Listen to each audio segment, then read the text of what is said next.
This lesson continues the discussion of the PLC processor scan sequence. And a quick reminder, if you're trying these exercises at home, make sure that your processor is in the run mode.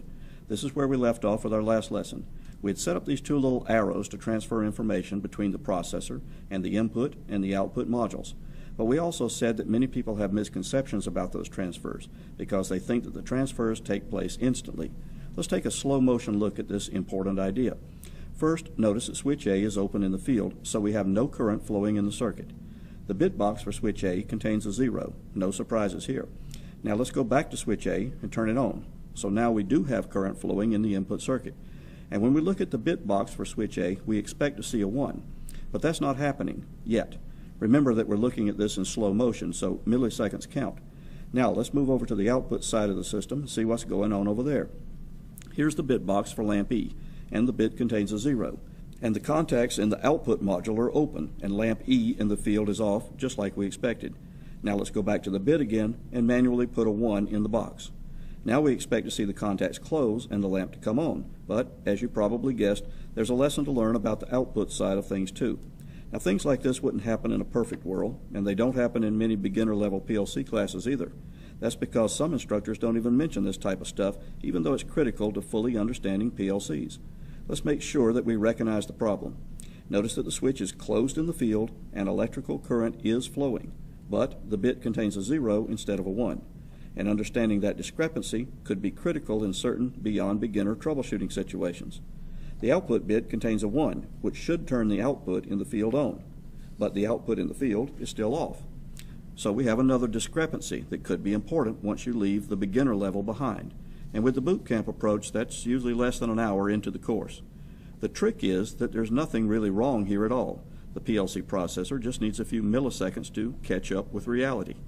The common misconception that these transfers of information to and from the processor happen instantly simply isn't true. They're fast, but they're not instantaneous. And just as important, they're not random either, at least not in the systems we're covering.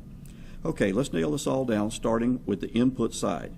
This little arrow shows the direction of the transfer, but now we need to talk about when the transfer actually takes place. We'll use this symbol to show step number 1 of a 3-step scan cycle sequence. In normal operation, the processor does this step in the scan cycle several hundred times each second, and each time it does, it updates the status of the input bits with fresh information from the input module. Remember that we're still looking at all of this in slow motion mode. Now let's watch the bit box while we wait for step number 1 to come around. Notice that at this point in time, the bit still contains a 0, even though the switch in the field is on and current actually is flowing through the input circuit. Now, just milliseconds later, the processor finally gets around to doing step number 1. First, it checks the input circuit to see if there's current flowing, and there is. Then it goes to the input bit, and it updates the input bit by putting a 1 in the box. And now the data in the bit matches the conditions in the field. Now let's see what that same operation looks like in the RS Logic software. And this could be misleading.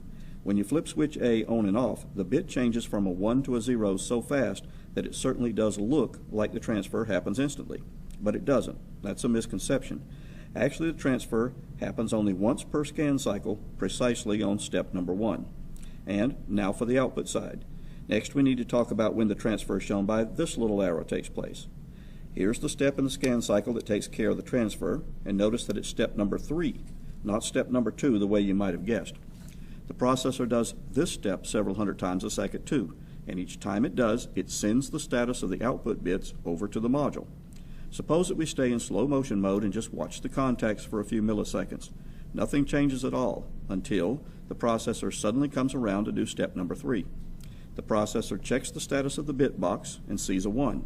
Then he sends this 1 status over to the output module, and that tells the module to close the contacts and lamp E comes on.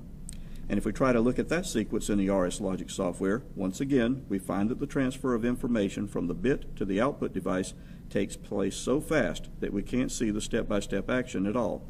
It's so fast that it looks like it's instantaneous, but now we know that's a misconception. Actually, the transfer takes place only once per scan cycle, precisely on step number 3. Now we've seen step number 1 and step number 3 of the processor scan cycle. You might be wondering about step number 2, and here it is. Step number 2 in the cycle is when the processor executes the ladder logic program. The processor in our example is actually doing this step in the cycle too, several hundred times a second. But the only thing in step number 2 right now happens to be the end rung, so that doesn't give us too much to talk about. Naturally, that's going to change in a future lesson when we start to dig into how the processor actually goes about executing its program. Now let's take a deep breath and reset everything and take a look at what we've just been through. If you light up all of the steps we've just covered in this lesson, it might start to look a little complicated. And don't worry about that, because when you go through the boot camp course, you'll work through problem after problem until all of these steps become second nature to you. For right now, let's just clear away some of the clutter and take a big picture look at what's constantly going on under the hood of the PLC.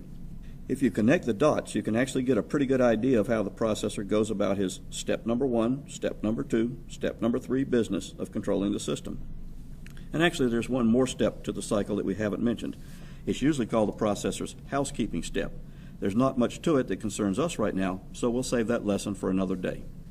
And now for a quick little side trip. Earlier we said that we weren't going to cover the control logic system in this series of videos. In spite of that, here's a quick preview of what's involved in that platform. The big ticket differences are shown in red. The most important thing to notice is that the 1, 2, 3 step scan cycle that we've been talking about is completely gone, and the individual steps are not synchronized the way they are in the systems we're covering in this series of lessons. This thing has random written all over it.